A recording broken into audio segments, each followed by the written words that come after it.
Hi, Clay from nerdsonearth.com here with some comics to show you. So this is going to be a little bit different. These are comics that are in my stack to clean. So these are mostly Bronze Age Marvel because that's what I get. And none of these are super high value comics that I'm trying to restore, trying to get my Amazing Fantasy 15 up to a, 9.8. These are just like $2-3 comics that, I picked up somewhere and I thought, they could use a little bit of a clean. Again, nothing major, nothing fancy, but I thought you would appreciate taking a look at the comics that are in my to clean pile. Let's look at them.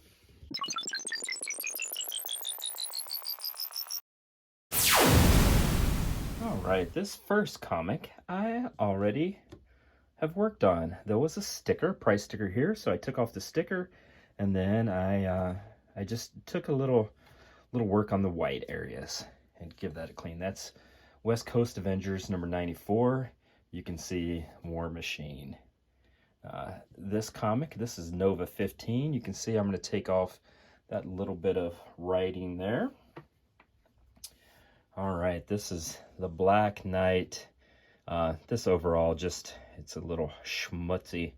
And then there's a little water stain here. I'm going to try to minimize that. Water staining is hard to get out entirely. You can't do it with dry clean. You got to wet clean it.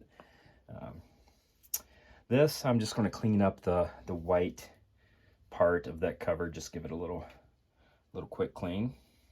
Here's another one of those. I don't know why I had two. I'm just going to clean both of them, I guess. Keeping with that, here's a $1.99. I'm sure I bought a X-Men collection and just found some that were a little dirty. That pretty easy to clean that white area. Oh, this is a 112. So this is an earlier X-Men.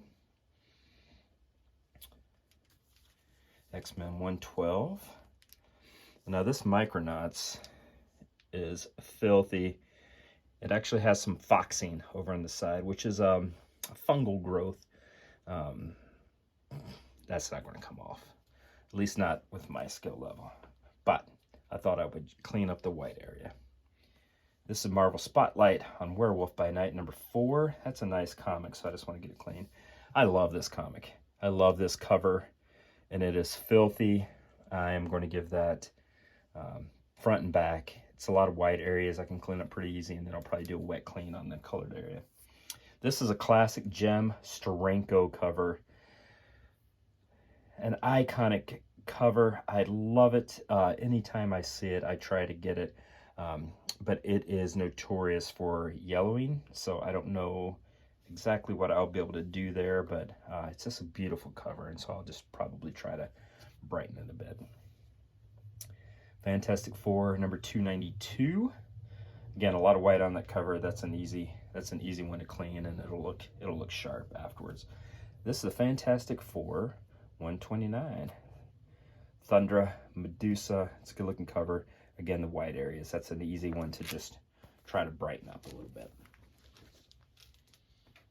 Here is Ms. Marvel number 9. This is Parents of Deathbird.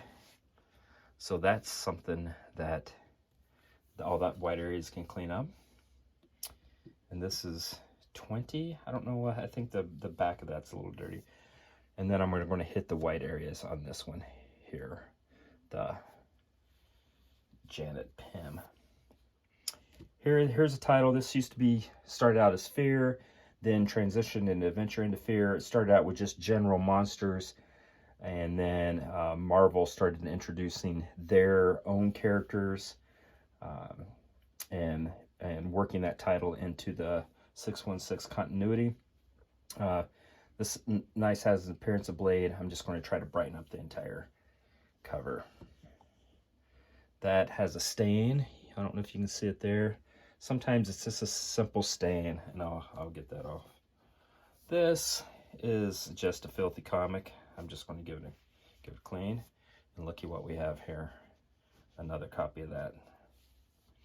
This is another comic. It's just filthy. So I'm just going to give the whole thing a clean.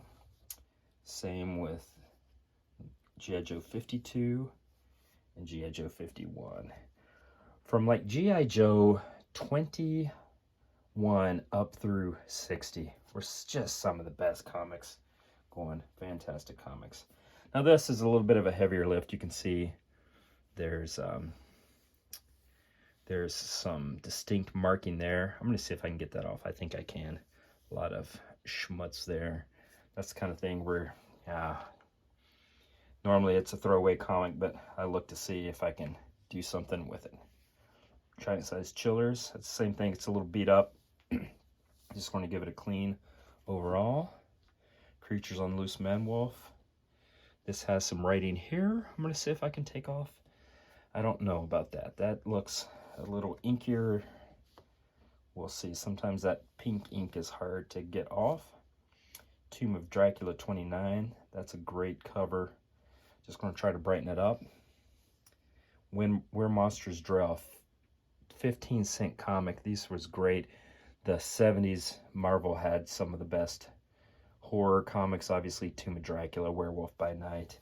But also Where Monsters Dwell. That was number 1. This is 10. This one also, there was a label here that was pulled, a lot of ripping.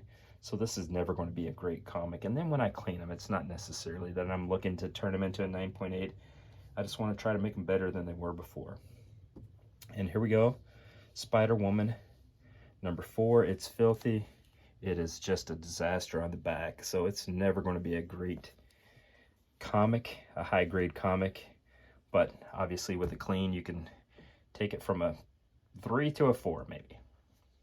All right, nerds, so you got to look at my to-do pile. So a lot of those are going to clean up. Most of them is just a little dry clean with an eraser technique that, I share those tools on nerdsonearth.com, so you can go there and look at my techniques, the tools that I use, that sort of thing. I have articles that talk about grading, how you grade comics, and what dirt like this will do in the grading of the comics. And again, this is fun for me, so it's not something where I'm looking to restore them back to a 9.8. I'm just looking to clean the dirt off my comic books. All right, nerds, you take care.